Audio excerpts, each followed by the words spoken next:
looking at Obama. And you got to wonder, man, is there really such a thing as real witchcraft, and or is there such a thing as real mass hypnosis?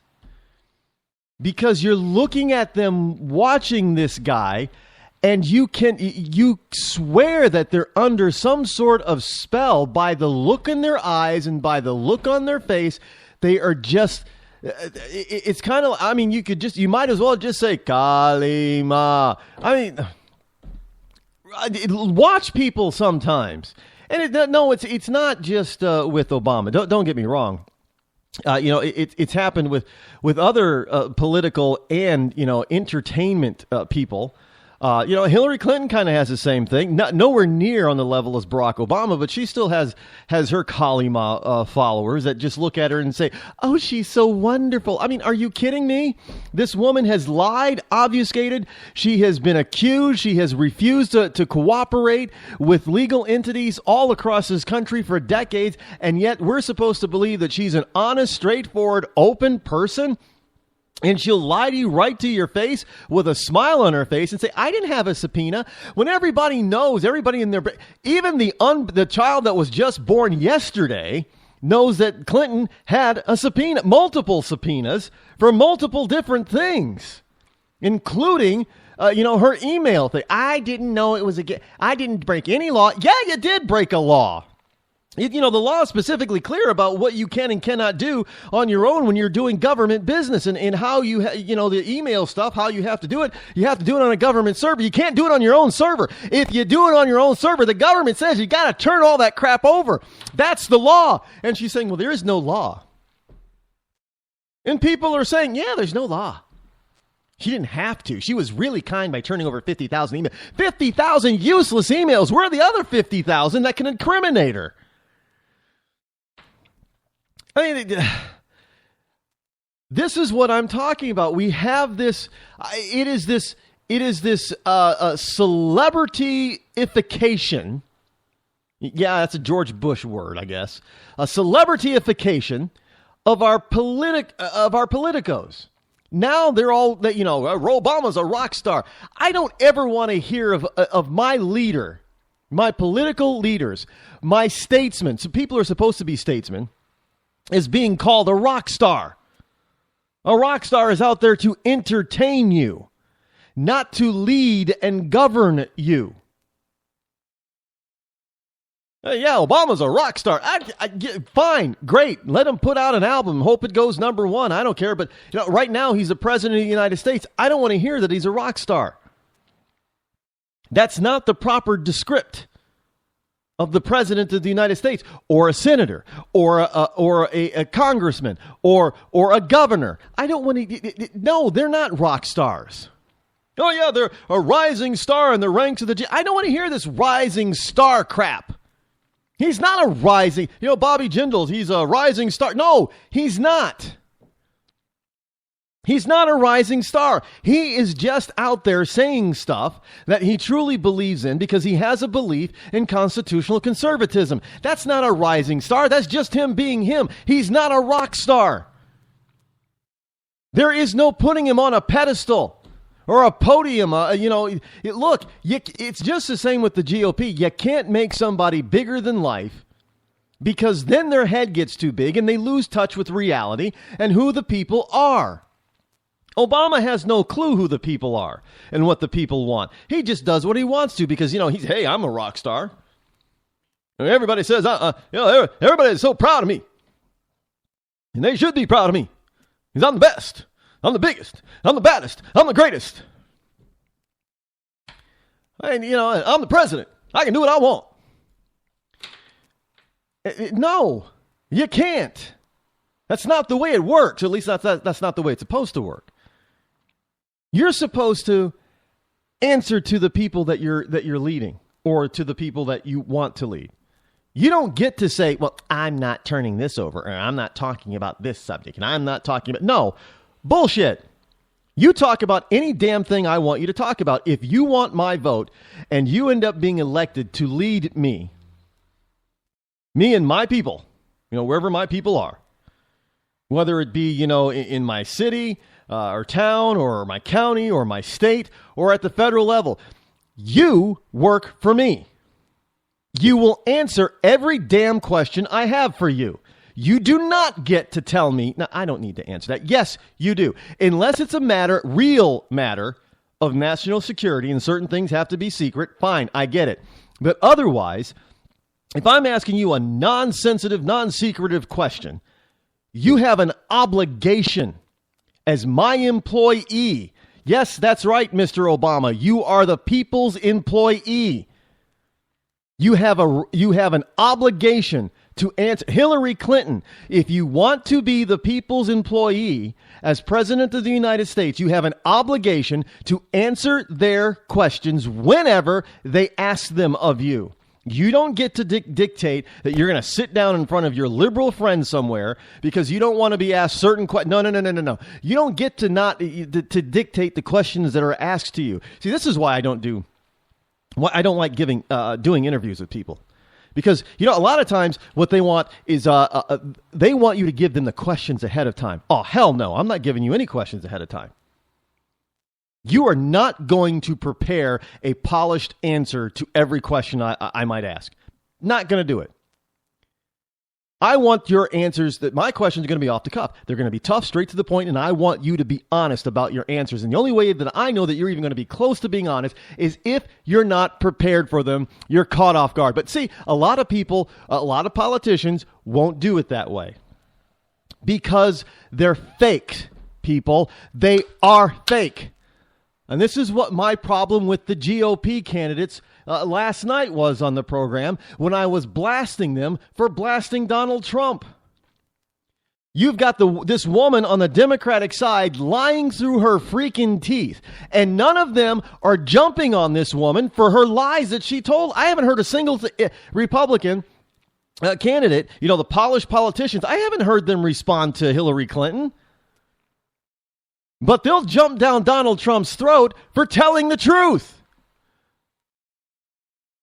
Yeah, maybe he didn't say it in beautiful, eloquent soliloquies, but he said it anyway in a manner in which that most of the American people could fully understand, and they did. And lo and behold, most of the American people agree with him. And yet you've got all these Americans who are agreeing with Donald Trump. They're thrusting him upwards in the polls. And you still have most of the GOP candidates out there talking about how bad Donald Trump is. And he shouldn't have said that. And he shouldn't have said this. Are you paying attention to what the people that you want to vote for you are telling you? They are telling you Donald Trump is right. And yet you want to be polished. Oh, no. We can't say it that way. Oh, bullshit. Just say it anyway that is clear and concise. You don't got to be pretty about it. Just tell the truth. That's exactly what he did. As opposed to Hillary Rodham Clinton, who went on a well-rehearsed and well-planned interview over on CNN and lied through her freaking teeth. And nobody's calling her out on it. This is why I'm saying we're sitting in that Indiana Jones temple where all the American people are just going to Kalima, Kalima. Yeah. I don't know how else to explain. I don't know how else to explain it, really. I mean, it's hilarious. If it wasn't so truthful and so dangerous, it would be a comedy. But in retrospect, looking back and looking forward, it's going to be remembered as being a tragedy, not a comedy. I don't. This whole notion that, everybody's got to, who's going to run for, well, he doesn't seem to be very presidential. What is that supposed to mean? What exactly does being presidential, does it mean being polished and faked and practiced and rehearsed? Being trained to be president from birth, kind of like royalty. Yeah? No, that's not what presidential is. No, presidential is supposed to be leading the American people and doing doing what is in the best interest of the American people and this country, this nation, this union.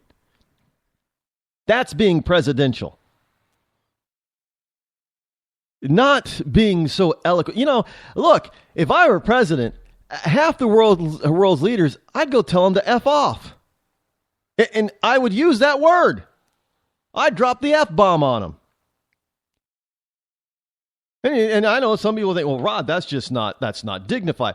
Who the hell? We're not talking about dignity here. We're talking about life and death. We're talking about people's freedom and liberty. We're talking about our nation. I don't, if Putin doesn't like it, too bad, he can go F off. Whoever's in charge of China, they can go F off. You've got to be, they're being this tough with us. Why can't we be just as tough or even tougher with them? When the Castro brothers come wringing their hands and saying, look, you've got to lift your embargo because the entire world has lifted their embargo. You know what? I'd look at good old the Castro brothers and say, you know what? You're probably right. This embargo really isn't working. But we're not going to open diplomatic relations like this. You are going to do this, this, and this if you want the United States help. Plain and simple. And you're going to leave office. If not, F off. Get out of here. Go home. I don't want to talk to you. Look, Obama did it to Benjamin Netanyahu. Why can't he do it to the Castros?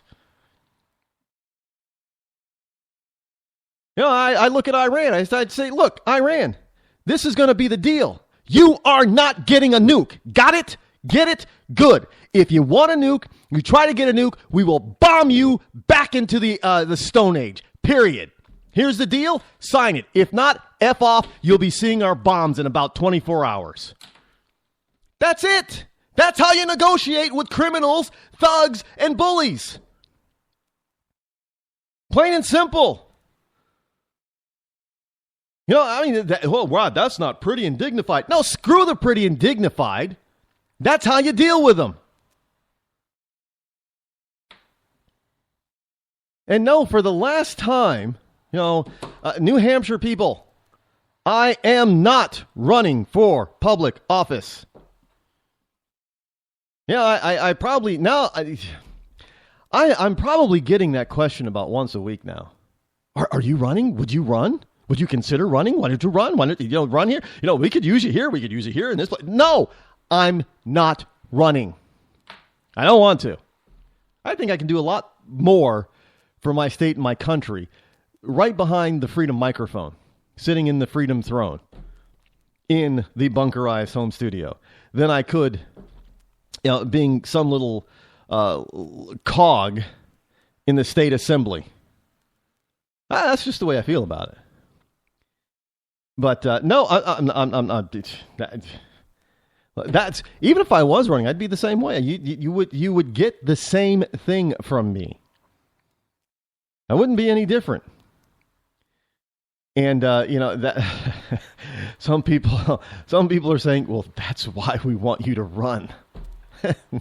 No. I don't.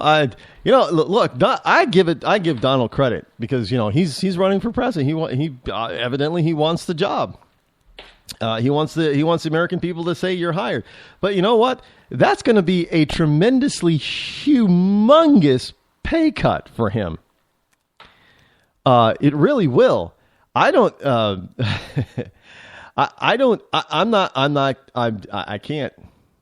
I won't do it. I won't be running.